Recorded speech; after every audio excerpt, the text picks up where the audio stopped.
What do you think of when you hear the word waves? Right now, you're probably thinking about like a beach or a water park or even a pool. But in actuality, there's waves all around us today, like right now. Like, look around, you can't see them because they're invisible. But anyway, so the main topic, what is 5G and how does it work? So 5G is basically the better version of 4G. It's faster, you can transfer more data, and it has lower latency. 5G relies on a technology known as millimeter waves. These get their names because they're so like short together, like their wavelength is so small, about like a few millimeters. And they could also be known as EHF waves, extremely high frequency waves. They decided to go with EHF waves or millimeter waves because these can provide a higher bandwidth, therefore increasing the speed of like the cell towers in the service. But this does come at a cost, because since these hot waves are so high frequency, they can't puncture like normal objects. So they won't be able to go through a house or like a grill or even a piece of glass. So now that you know what type of waves it uses, what exactly is 5G and how does it work? As I said in the beginning, 5G is predominantly the same as 4G. They use most of the same technology, except 5G stuff is newer, upgraded, so better antennas, better like drivers to make it act, so better software and everything like that. All of the upgrades they've done are to maximize its speed and bandwidth. To transfer the data, there's a thing called QAM, or quadrature amplitude modulation. So what this does is it converts the electromagnetic waves, or the EHF waves, into patterns, and these are later converted back into binary so the phone can actually use it. Now there's different types of QAM.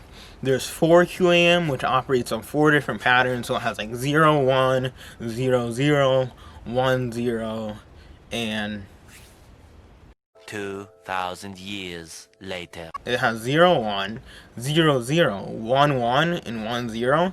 And these are the 4 patterns that are later turned into binary. Now, if I remember correctly, it ranges all the way from like 4 QAM to 256 QAM. So there could be 256 patterns or just 4 patterns. Now 5G, they only use up to 64 QAM. So that means there's 64 different patterns that stand for binary code. Now the higher the QAM, since there's more patterns, the stronger of a signal you're going to need to decode it.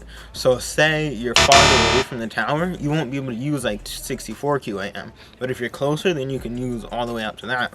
So what the tower does, what the cell towers do, is they automatically convert the QAM to like whatever they think is best for your phone or for your device that you're using. Another thing that they use is a strategy called beamforming. What this does is it can combine all the beams into like one beam. So a cell tower, they have multiple different antennas on them. So the cell towers for 5G, they're supposed to have around, like, I think the minimum was like 32 antennas. And they're all around and they can triangulate the area. So it acts in like a triangle kind of, and they push out the things onto 3 different sides. What the antennas can do is they can use a thing called beamforming. So for this to work, your phone's going to need to have multiple antennas. Right now, most phones operate on like a 4x4 thing. So they have 4 antennas inside of them and they can pick up a signal. So theoretically, you can connect to 4 different cell antennas and use those to maximize your speed. With the beamforming, these can take all of the waves and kind of form them into a beam. So where all of the waves meet, this will be stronger. And this will provide you with a faster and stronger signal. Another thing that they can do is they can make it shift. They can kind of like angle it and turn it, and that'll let them point it directly at your phone. So they can kind of calculate where you are and point it to you. To calculate where you are, they take like the data of the beam bouncing off of walls and buildings around you, and they take that, read that back to them, and then they figure out where your phone is and where your device is. And then they use that to do the beamforming technology and shoot the signal directly at you. Now the signal for 5G really depends on your provider. So if you have AT&T and someone else has Verizon, your signals and like your frequencies are all going to be different. But generally 5G operates in between about 25 gigahertz and 39 gigahertz. This is kind of like the sweet spot. It's not too high of a frequency where it can't get to you, but then it's not like a super low frequency. So then it's going to be like taking forever for you to download your stuff from the cloud. The signal strength will depend on like how close you are to a tower. So if you're closer, of course it's going to be higher, and if you're farther apart, it's going to be lower. But generally, since like 5G is using such high frequency waves, they're talking about adding more towers since the waves can't get through as many buildings and objects since there's such a high frequency. So they're either gonna have to build like a lot more cell towers or compromise and have like a mid-range frequency where it can still get through the buildings but still provide you with like a faster speed. Bruh, I had to record this outside because my family's out and it is cold out here. Like, you won't believe, bro.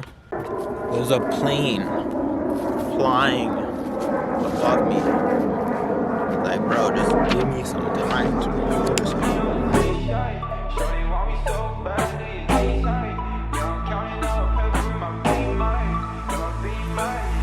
Yes, out of eyes tryna put me on a t-shirt. Shorty want me so bad, do your knees hurt? Yeah, I'm counting paper guap in my beamer, yeah. If you want one, there you coming with a paper. I ain't texting shorty.